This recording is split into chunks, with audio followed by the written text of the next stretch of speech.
feminist, but sometimes spanks are the answer to my problem. I'm a feminist, but I love submission.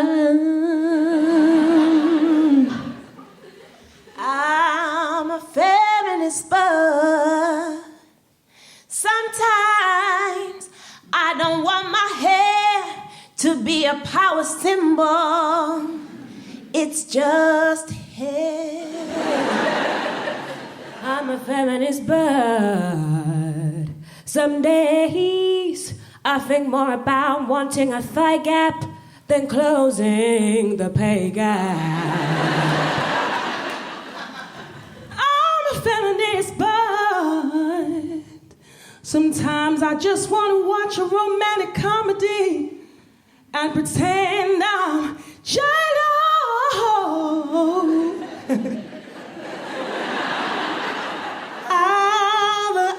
I'm a feminist, but I'm feeling really aware that I'm a guy right now.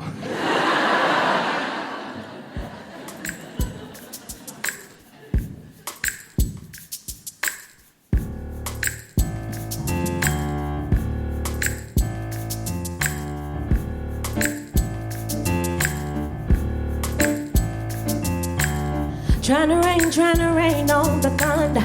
Tell the storm I'm new. I'ma walk, I'ma march on the regular. Paint white, flags blue. Lord forgive me, I've been running blind and true. I'ma rain on this bitter love. Tell the sweet I'm blue. I'm telling these tears gonna fall away. May the last one burn into flames. Freedom, freedom, I can't move. Freedom, cut me loose. Oh, freedom, freedom, where are you? Where are you? I need freedom too. I break chains about myself. Won't let my freedom rot in jail. Hey, I'ma keep running 'cause the quitter don't quit on themselves.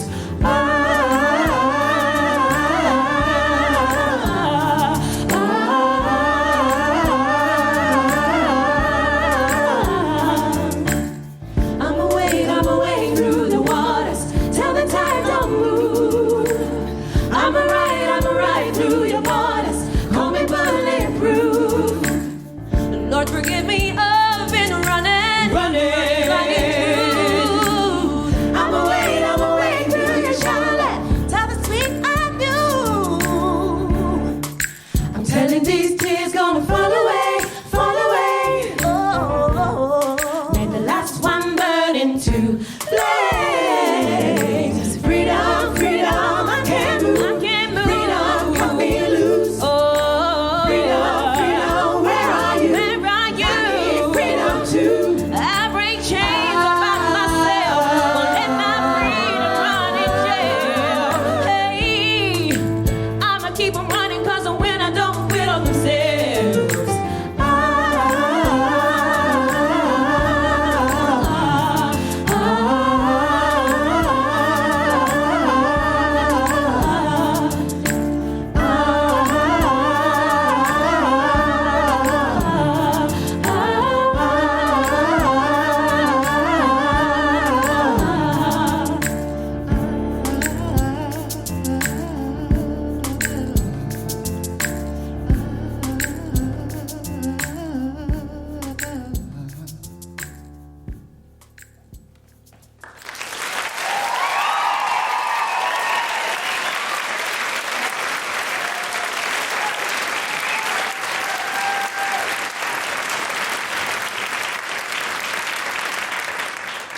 Please welcome to the stage Felicity Ward and Deborah Frances-White for the Guilty Feminist.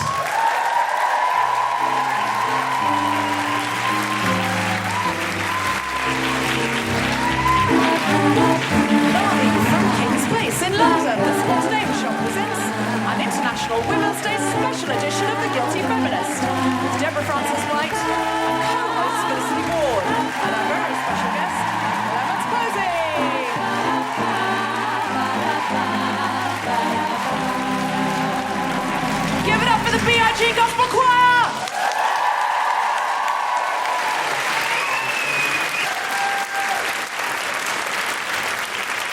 This is The Guilty Feminist, the podcast in which we explore our noble goals as 21st century feminists and the hypocrisies and insecurities that undermine them. And we've been going now for a year and 3 months, which is very, very exciting. And so this is like a landmark show. We're usually at King's Place, but in the 200-seater, and we've moved up to the 400-seater, which is very exciting. It's very grand, isn't it? Do you know twice I've done the ooh la la hand? You know, the woo, you can like showing your jewels, and I think that's just what poor people think fancy people do. Because when you, at the beginning, you said we're in the big room, and I was like, ooh. I'm like, no one does that, Felicity. That's only going to work if you're wearing more jewels. I have none on and $2 nail polish. Yeah, no. Should I? I will lose that and break it. I'm gonna lend you that ring just so that you can do the hands, because I want to see.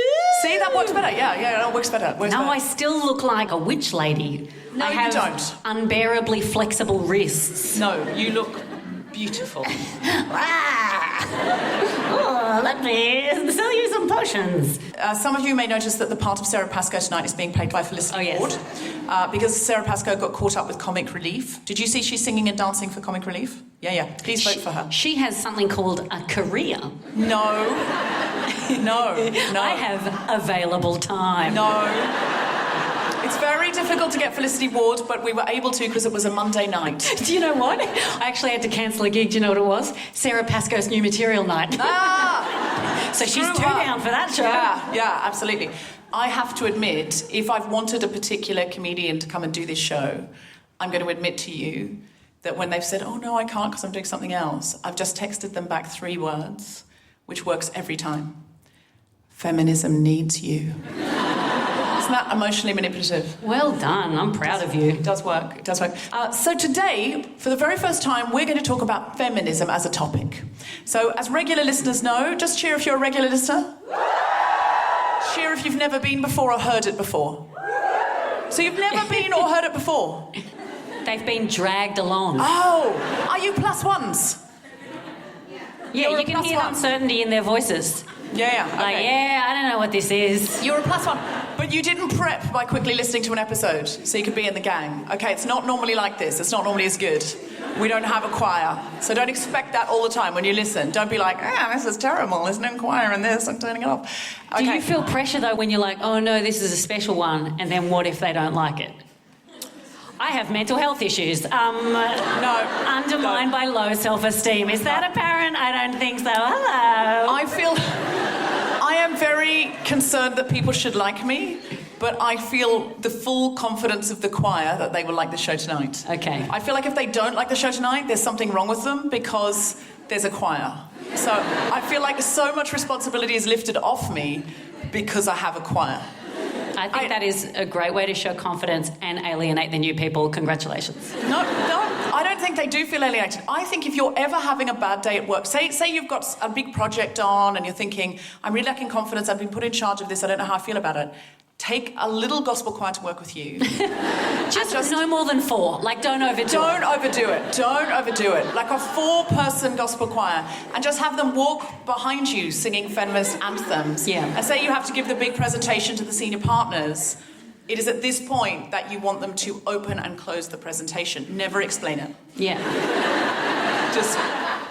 And I honestly feel our confidence would be sky high. Imagine if you did a PowerPoint presentation on an Apple laptop and you opened it and you just pretended you were pressing the button, but then the gospel choir just went, That's a good idea, but it would be funny if, you got them to sing the really boring things people put on slides. Just be like, as you can see from this pie graph. I've never had a job. I was thinking, where's she going with this? How many people are pie graphing their way through their careers? Do people use pie graphs? Has anyone ever used a pie graph? Has anyone got a job in here? Has anyone... Of course not, they're out on a school night. Who just go woo if you do presentations? Just go woo if you've ever used a pie graph. Yeah, in your face. Yeah. I'm vindictive too. Yeah, there you go.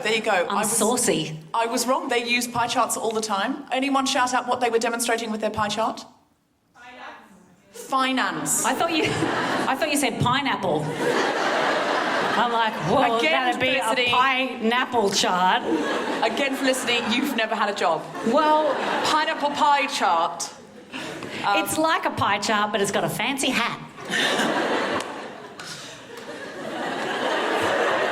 So we're discussing feminism today. And pineapples. If you've never been before, what we normally do is we discuss a topic through a feminist lens, but through a guilty feminist lens, because we're acknowledging what we don't do right, or what we feel we don't do right, or that we judge ourselves for not being good enough, etc. and so forth. But we've never talked about feminism, so today we're bravely going for the rugby tackling the full topic. How are you feeling about feminism at the moment, Flick? We are in an interesting period with feminism. I feel like the whole world is about to explode. You know, I feel that. And not in feminism, but everything is about to explode. It's like everything is at the edge of its limitation. Everything is of capacity, rather. Mm-hmm. And it feels like things in the next 10 years are going to improve dramatically or die. And it feels like that there has been an explosion and sort of new wave of feminism, that different components and new elements, or not new elements, but, oh, fuck, it's hard to talk about this without getting in trouble. I know what you mean. I feel like it's a new time for feminism, definitely. Yes. Did anybody get that email from the Women's Equality Party saying fifth wave feminism is here? And did anyone panic and think, I haven't even done fourth?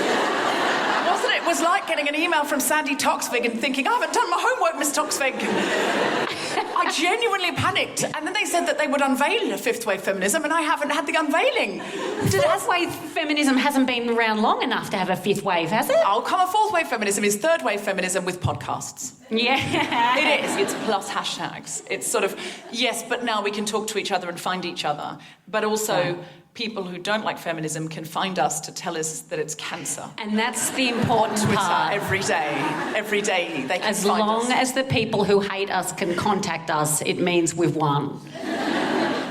That's right. Am I doing feminism right? Gentlemen,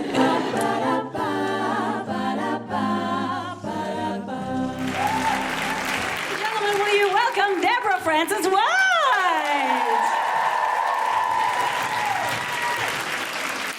So tonight we're talking about feminism, and I just thought I want to talk to you about some observations that I have for myself as a woman. This is not... Now, listen, I need to make this 25% less funny, but 100% more inclusive. See? It's already 25% less funny. By just saying, these are some observations I've made about some men and some women. This is not all men, this is not all women, it's not all anything. As I sometimes say, men in general are taller than women. That's a trend, we can see it, it's true, but that tells you nothing about Rupert Murdoch and Jerry Hall. Now,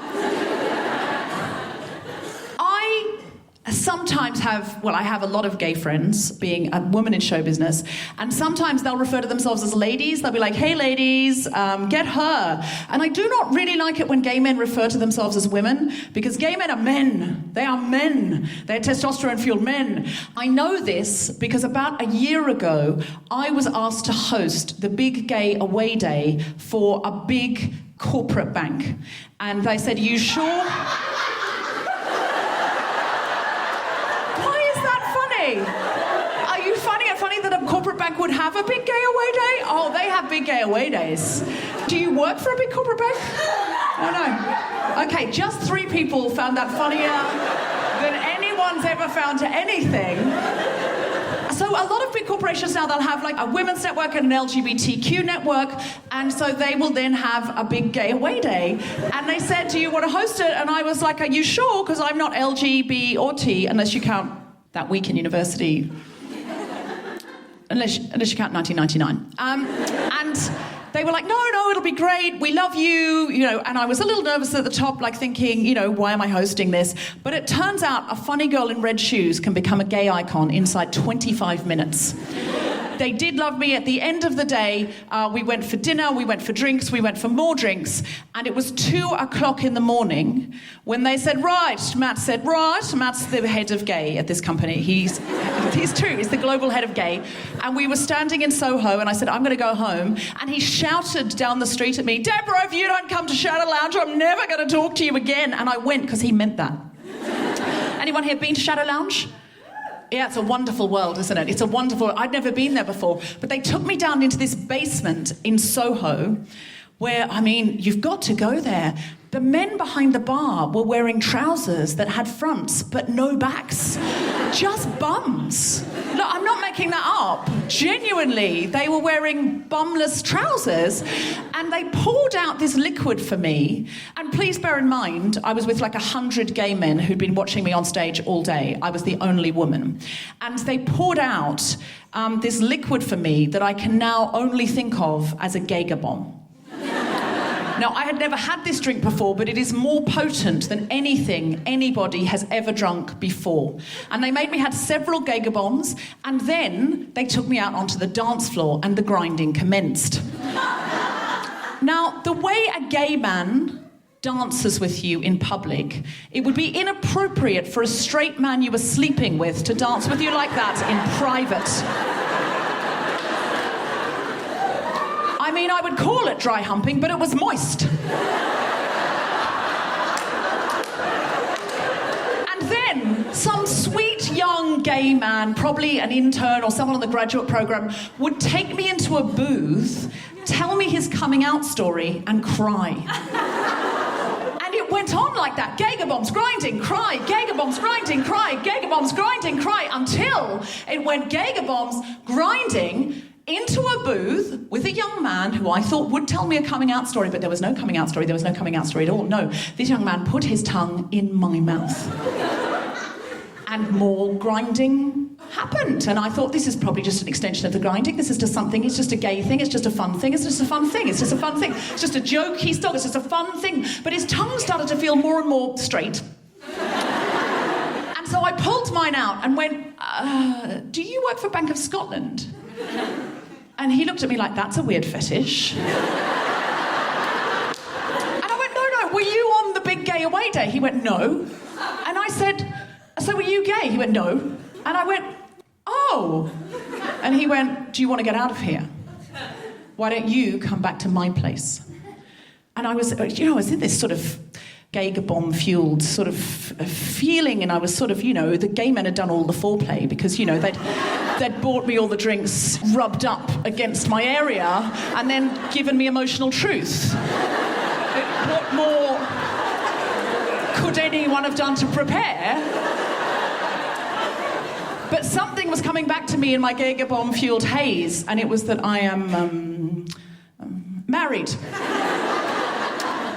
So I explained this to the man, and he didn't seem to care about that. Like, at all. I mean, and don't judge me, because my husband was in Australia on a business trip. And I thought, no, come on, pull yourself together. Just get out of this situation. So I said to him, do you mind if I go and speak to my friends? And he said, yes, go and say goodbye to your friends. So I went across, and I found Matt on the dance floor, and I went, Matt! Did you know not all the men in here were gay? And he went, found yourself a pickup artist, have you? And I went, yes. And he wants me to go home with him. And he asked me a question that only a gay man could ask you in that situation. And is that allowed in your relationship? And I thought, maybe it is. Maybe there's a clause. I mean, this was the biggest, buffest, hottest man that had ever hit on me. And I started going, was there anything in there in the wedding vows about him being in a different hemisphere? And then I thought, no, it's not. I said, no, Matt, no, it's not. And Matt did this. Right?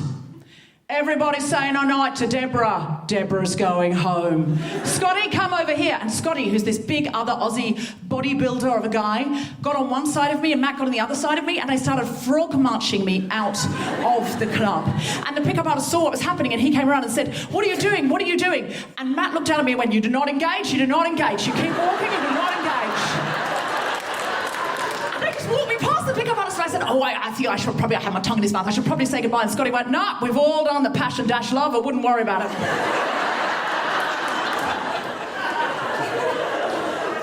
Pickup artist came around and headed them off at the steps, and he went, you're controlling her, you're controlling her. And he went like this and pulled out his chest, and both of these big, fantastically handsome Australian gay guys flexed their muscles back. And I looked and I thought, oh, there's going to be a duel! A big gay duel! And I thought, no, I cannot let blood be spilt. Can I? Could I? No, I mustn't let any punching happen. No, I mustn't. So I stepped away from the frog marchers on both sides towards the pickup artist. I took one step towards the pickup artist and said, it's fine. And it was at this point, well, I don't know if this is exactly what happened, but this is because I'd had a lot to drink, but this is what I remember. Could you just do this?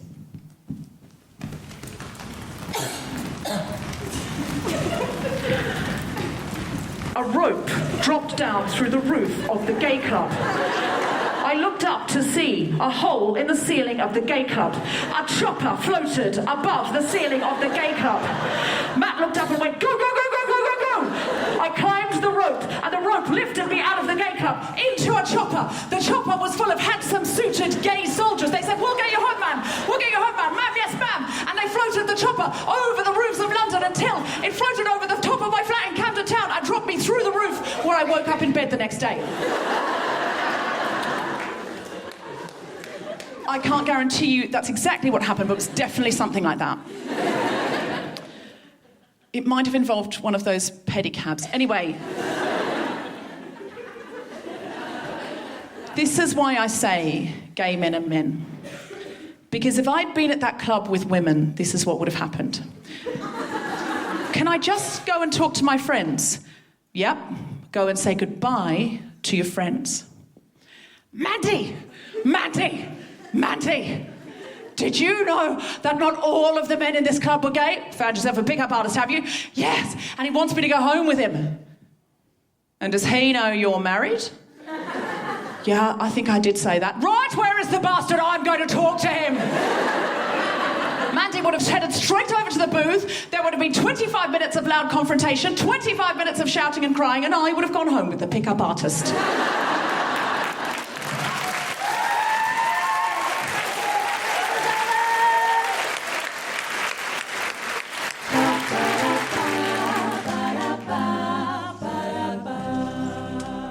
To meet our guest.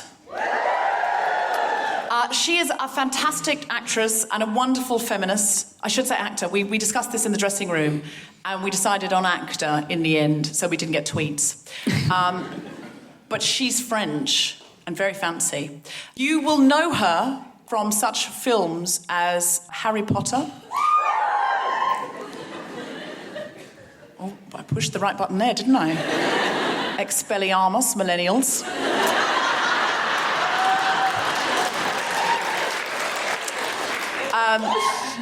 And in Bruges, yes, more grown-up people.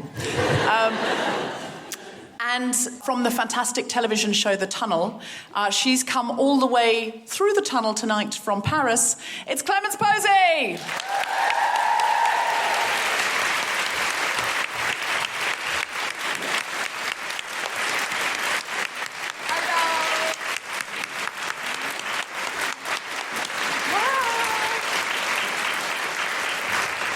Clémence, thank you so much for joining us. Thank you for having me. We wanted to talk about feminism tonight. How's the landscape? Because you live part-time in France and part-time in Britain. Yeah. Although, is that going to be increasingly possible? Because it seems like we've made an excellent decision. We're pouring concrete in the tunnel. It's such a terrible thing. Will that affect your relationship with Britain, or do you have a dual passport of some sort? I don't yet. I don't know if who would like to marry Clémence? Yes, please. I would. Okay, great. Well, you're already married. I can fix that. I mean, that's reversible. I'm only engaged. Okay. I'm not committed yet. All right, let's do it. I don't know what's going to be possible or not. None of us really know what's going to happen. Had they taken into account that you live here part-time when they had the referendum? I don't think that they had understood that this... They should have had a bus, really, saying, you know... Oh, we could have done the bus! Clémence Poésy lives here part-time. Don't make her life hell. That's what we should have done. All the people who were in Harry Potter, who were European, that would have done it, though, because there are enough people in this country who are so obsessed with Harry Potter, they would never have allowed it. What if Harry Potter was the bridge between Remain and Leavers? Like, what if the thing we didn't bring up was Harry Potter movies? And everyone went, oh my God, we're all the same. Like, even though we're from different houses. Yes, absolutely, absolutely. What character is your house from? She's from the boob, she's from a French school. Oh. Yeah. Oh, okay, so she's not from... but when she comes to the Hogwarts school... Yeah. The Hogwarts... They're very much like the YouTube and the Google. Generation X! I only read one book! The Hogwarts school. Okay. When she... Edit that out. I don't want people laughing at me all over the world. I'll do it really casual. Like. So when she came to Hogwarts, what house did she go into? She doesn't go into a house. Isn't it? That's the houses, Slytherin and stuff. Yes, but she's invited for a very special competition. Oh, so okay. She doesn't have to go into a house. If she was in a house, which house would she be in? If she were in... This is now BuzzFeed, isn't it? I'm not sure. Was it the diving one? The house? Not the diving house. No. I'm sure they do many other things, but the competition involved the diving, yes. The competition involves diving. So my experience with Harry Potter is that I had only seen one of them, and then my fiancé and I have just moved in with his parents because we're trying to save money and ruin our relationship, and and we moved in there. It's going well. We saved £300. We're in separate bedrooms, and... No, so one night over the Christmas period, they played all of the Harry Potter movies in order, and all of his family are really into Harry Potter. So one night we started watching the first one, and then the second night I wasn't working either. So by the end of the week, we had bonded over about 75 hours of Harry Potter. We became very invested, so I've now seen all of the films. So I love the film. Thank you. I don't know why I said that. Because you wanted to talk about diving. So that's the bit about the Hogwarts school for anyone who came to that. If anyone was here like, Clémence Poésy is in, let's have more questions about the Hogwarts school. We should probably talk about feminism. Do you feel there's a difference between... Hogwarts and feminism? Sorry, no. Is there a difference between the Hogwarts and feminism? I'm sorry. No. Is there a difference between Slytherin and Gryffindor? No. Is there a difference between the way feminism manifests itself in France and the UK? Do you notice? Yes, I feel like there is somehow. It seems to be less of talked about issue in France recently. I mean, I feel like recently in England, it is a word that I hear a lot and that I see a lot. And in France, it seems to be a topic that has always more or less been present, and I'm quite proud of France, actually, for that. But I haven't noticed the new wave you were talking about. It seems to just continue its own So you think it's sort of always been there in your lifetime in France? In my lifetime, I mean, yeah. Of course, not always, yeah. No, obviously not during the French Revolution. What was your experience of the 1400s? That it's always been there in your lifetime. I don't know when the French Revolution was, I know. I was going to say. No. Just said a number for a joke. Still worked though, didn't it? It did work because you said it quickly and with confidence. That's right. And I took it as a joke and moved on, but it isn't. That's I could feel the tension and the education in the room. I could smell you going, we know. Is she going to say anything? But it's been a sort of chic constant, just chill out. A chic constant feminism. I in love France. how everything French has to be. Yeah. Somehow. I'm just imagining. It was very ooh la la, the feminism of That's what we're saying. But it hasn't had this resurgence. In response to, like, for example, what's happening now, I think the new wave of feminism is coming up in response to Trump, in response to Brexit, in response to... but you're having some serious... In response to Brexit? Yeah, because we will lose a lot of rights automatically if we come out of the European Union, because we're covered by the European Union. Okay. So we're going to lose a lot of rights. So we're going to have to ask for them back. Right, that's even sadder than I thought it was. Yeah, and in some cases, we are not going to be offered them back, so we're going to have to demand them back. Or beg, if we're lucky. Yeah, I'm feeling more in a demanding mood. So I'm kind of excited about the ability to form private members' bills and sort of see what we can do, because in some cases we may get more than we've asked for. And I think that democracy seems to have been reactivated. I mean, we have to keep it alive, because it's really easy for these things to be exciting for 48 hours and then for it to kind of wane off. But do you think, because you've got Le Pen and some significant scary stuff happening. I mean, that's one of the saddest thing, really, that this woman who is running for president is one of the sort of worst enemy of women and women's rights. And it's an interesting one, isn't it? Because I don't want to compare Theresa May to Marine Le Pen, but it's... But you... I don't want to. No.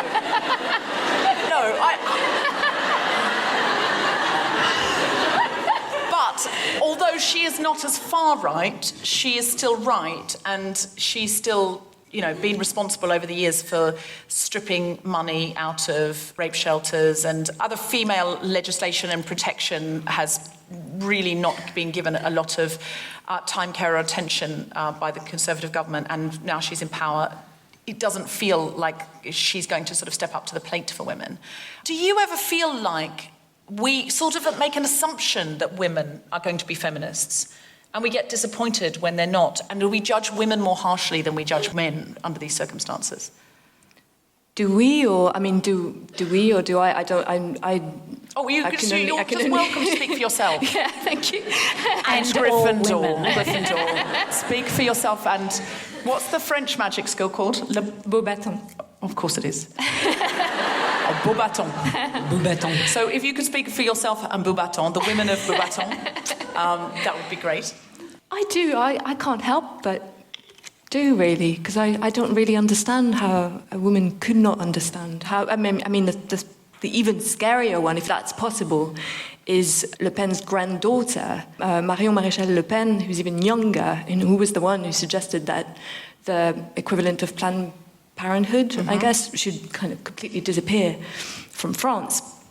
And she's my age or younger, and somehow, if a man in his 60s says that, I'm sad and angry and mad, but kind of used to it. But the fact that a woman in her 30s, I don't even know if she's in her 30s, she might still be in her 20s, can actually start a career in politics by suggesting things like that, I do not understand, and I cannot understand. Not that I understand the man, but I... No, but we don't automatically see him as part of our tribe unless he says he's part of our tribe. So if a male politician makes sweeping statements about women, is rude about women, I'm not thinking of anyone in particular, is overtly sexist, we automatically see him as on the other team. But when it's a woman, it's somehow like a betrayal. Yeah, it's... Sometimes you're sort of like, mate, this is hard enough without you turning on us as well. Like, we've only got us. And if you go, that's one less of us. Could I ask a question just back on the tone of feminism in France? Did you sense a shift when the burqa ban came in? If you are old enough to remember the first one, because it was back in the 1800s. It's a tricky thing, the relationship of France and feminists in France and religion. Because I think a lot of people from any other countries cannot understand the position that France has on those bans. A lot of people in France assume that it's a very feminist position to have, which I think there's a generation gap, actually, on those issues. And I didn't... Yeah, but I think it's more a generation... So, yeah, to answer your question, Sure. there has been a shift. And the burkini thing was the most ridiculous. It was so crazy. Like, it was just insane. Well, that's what I always say. You know, there should be a burqa ban, because the quote was, we won't be able to read women's body language if they're wearing a burqa. And that's true, you know. How else will we know if women are asking for it? Obviously, that is a sarcastic joke. An edgy joke there from Felicity Ward. I would think that this would be the room for it. The jokes of Felicity Ward are not necessarily The jokes of the Guilty Feminist. I should actually say at the top, so I guess in the second half, Desiree, Burch and Leyla Hussein, I'm really aware that we're three white, effectively middle class, is it fair to say middle class women? Sitting around talking about... The hands again. I'm from working class roots, but now I buy quinoa, so... I feel similarly, I'm colonial. I don't really fit into the class system terribly well. You can become middle class in Britain really quickly. You just move in with your fiancé's parents. Yeah. I mean, you just buy a Joe Malone candle and eat at Pret a Manger. It's incredibly quick here. We're going to talk about our challenges in the second half of the show, but I had a situation this week where I was on 2 panels, and I'm going to talk about this in my challenge, and women on both those panels said they didn't like the word feminism, they didn't want to use the word feminism, and they didn't want to identify as a feminist. What do you think charges that word with so much fear from people? I was wondering that actually on the train, in the tunnel, well, I'm still allowed. I think it's just history. I think, I don't know, maybe they're just scared that... Or is it that it's the opposite of... For me, it rings like humanist, and that's one of the most beautiful words, but do they think it's the opposite of machist? Like a machoist? Yeah, do they feel like it's got a sort of against... I don't know. Flick, do you ever have a feeling about that word or an association with that word? Well, I used to, I think. You know, this is the Guilty Feminist, so I haven't always been where I am now. And where I am now is somewhere that still needs a lot of work as far as, life in general, but the history, for one, probably a little education there, the wars. But, so I was on a sketch show about... 10 years ago, oh my God, and one of the first interviews that we did, and I still have the clipping and I keep it because it's disgusting, they asked me, what do you think of women in comedy? And I wasn't doing stand-up then, I'd gone from acting and then gone to sketch world, and it was very much, I think it's in Tina Fey's book that she talks about this climate of never enough, and that sometimes when women get into a position of power, they shut the door behind them because they're told to believe that there's not enough jobs, that there's not enough partners, that there's not enough money, so it's like you hold on to what you've got. And my answer was, and I was 25, I think, and my answer was, I said, what do you think about female stand-ups? And I said, I think they're fine as long as they don't do jokes about women things.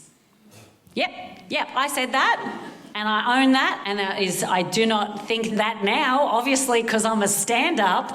But yeah, you're raised, this is the thing, is this why we need to talk about this stuff. We're raised in a patriarchy. We fear that if we're too girly, or if we're not girly enough when we're with the girls, or if we're too girly when we're with men, or if we can't make it at work as a person, not a woman, we can't have any help. What if we join the Women's Network and we're seen to trying to get somewhere by being a woman? We can't be flirtatious in any way or even overly pleasant because it might be seen as flirtatious. And then but dress nice because you don't want to be offensive. Sure. You don't want to push people away, you know. No, absolutely. And it's a really tricky balancing act.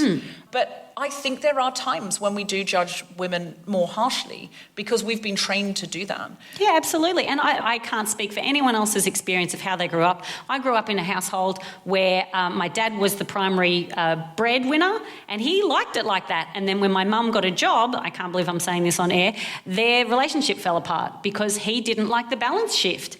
And I sort of grew up in this very sort of strange dichotomy of having this mother who, there was a wharf that was going to be knocked down, and I said, I don't want it to get knocked down. She said, will you write a petition? So I'm like 9 years old and I'm taking these signatures. So I've got this really political mum on one hand, and I've got this dad on the other hand who has really traditional ideas about what women should do. And I grew up with this 2 sides of my brain telling me different things. And, you know, so I was really into sport, and I really love both of my parents, and I wanted to impress them equally. So on the one hand, I have like respect for myself, and I want to succeed, and I want to be an incredible woman, and I want to be ambitious, and I want to achieve things. On the other side, I want boys to like me. This is how I thought. And if I shit on other women, boys will like me because I'm not like them. Like, that's how I grew up with this really... If you shit on other women? Sorry. What? That is an expression, like if I'm I mean about other women. I thought you'd got involved in some kind That's of the only way to get through in this life sometimes, Deborah. You get a woman and you do a shit thank you. on her chest. Thank you. And you say, this is my territory. I understand now. How do you feel, Clémence? Do you feel like you've... shit on the... No. Do you feel like there's confusing messages that have sort of messed up your feminism radar sometimes? Either in your childhood or in your teenage years, or even in the acting world, like in show business, when you go up for auditions, do you have this constant fear of, like, I've got to look a certain way, or I've got to say certain things? Are there certain places you wouldn't say you're a feminist, or you would, but you might feel it's politically dangerous to do that? It's quite weird, because I think actors and actresses have to deal with the same kind of appearance problems. I mean, I think actors actually can even sometimes be a bit more worried about the way they look than actresses, up to a certain age. Yeah.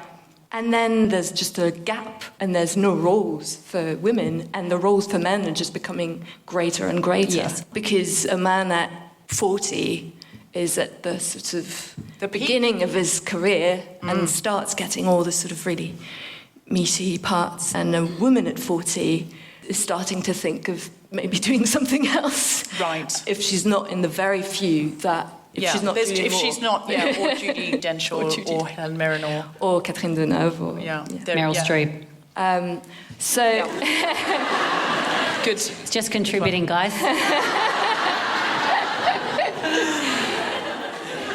So, in terms of where that's going, with actors, being able to take on different roles, do you feel there's more pressure on female actors or actresses to keep looking younger than they are, whereas men can kind of...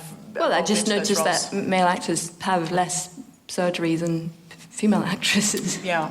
Because they probably don't feel... But there's a pressure that we put on ourselves as well that is very hard to avoid, and that's the whole guilty feminist concept, I guess, of knowing we shouldn't be doing it, of knowing we don't have to, but then feeling like maybe you want to sort of create a few more years or whatever, and having to go through that. But yeah, I just noticed that it seems to be much less of a thing in male actors than in female actors. So do you think that show business is kind of like a microcosm for the world? It's sort of like turned up to 11, that women get an even less fair deal, and that they're farmed out really much younger. It's almost like 100 years ago or something, isn't it, show business sometimes, I think? No, to be honest, I think show business... I take all of that back. It's a pretty lucky place to be. Oh, sure, yeah. Of course. You're not down up a chimney or down a mine, yes. Yeah, I do see that. No, but also, I do feel like crews are getting more and more mixed, as we say in French. Like, I see lots more girls in the camera crews. I see lots more girls directing. I see a lot of actresses taking actors. I'm not sure. I'm sorry, I'm French. No, we were discussing this backstage, and Clémence was saying in France, it's actor-actresses, it's the right part of speech. So it would sound like French was your second language if you called a woman an actor. But your language, we were talking as well, is much more gendered than ours. Yeah, it is. Yeah, I guess so. I was saying, do you think of a table as a female thing, or is it just part of the language? And you were saying, yes, you do. Yeah. All my life, the table has been female. So those glasses, are they male or female? Female. This bottle of water? Female. Everything on this table is female. Apart from this. What about an iPad? Is an iPad female or male? Male. Of course. Of course it is. It was designed by Steve Jobs. Okay, so that sounds like a great place for us to end part one of the show. So, to play us out, put your hands together for the B.I.G. Gospel Choir.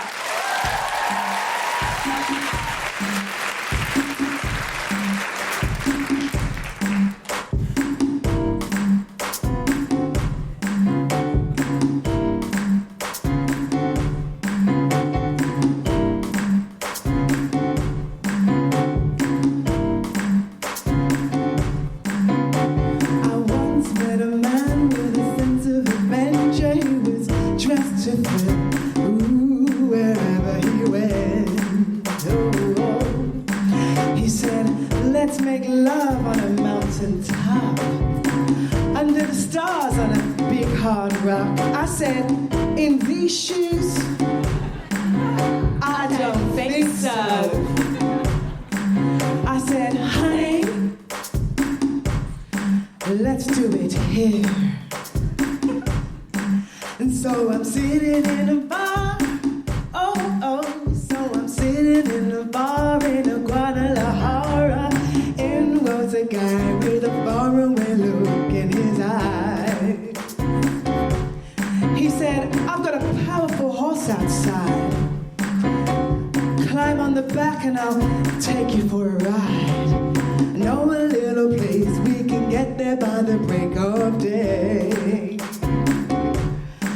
I said, in these shoes, that not gonna work. No way, Jose. I said, honey, let's stay right here. No la gusta caminar, no puede montar caballo, como se puede bailar, es un escándalo. Then I met an Englishman. Oh, he said, won't you walk up and down my spine? It makes me feel strangely alive. I said, in these shoes, I doubt you'd survive. So I said, honey, let's do it.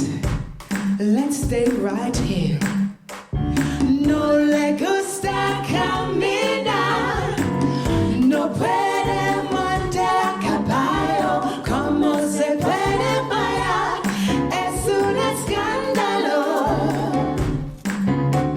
No le gusta caminar, no puede montar caballo, como se puede bailar, es un escándalo. No le gusta caminar, no puede montar caballo, como se puede bailar, es un escándalo, es un escándalo, es un escándalo, es un escándalo.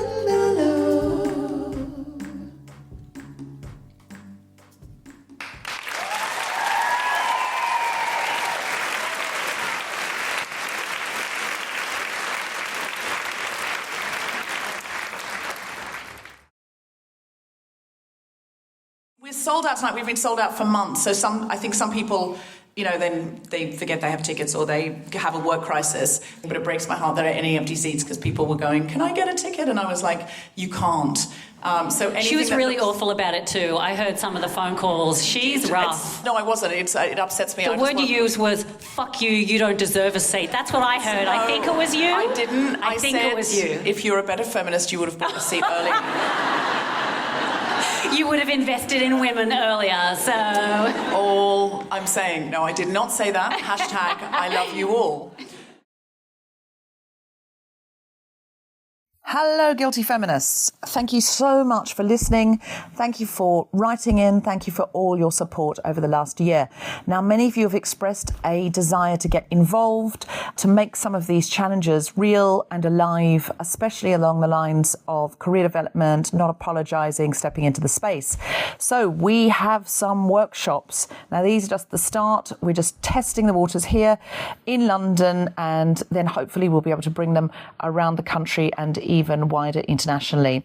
The first two will be on the 22nd and 23rd of April. Jessica Regan, who's an actor who was in the Gender Blind Henry V, and I are going to do a workshop on big speeches, male speeches from Shakespeare, speeches from history, taking the space and owning it. You can book for those workshops on guiltyfeminist.com. The price will be £50 for a day workshop. but there will be £10 places for those who cannot afford the £50. And please chip in a little bit more for another feminist to join the workshop if you can afford more. We want these to be accessible to everyone and intersectional.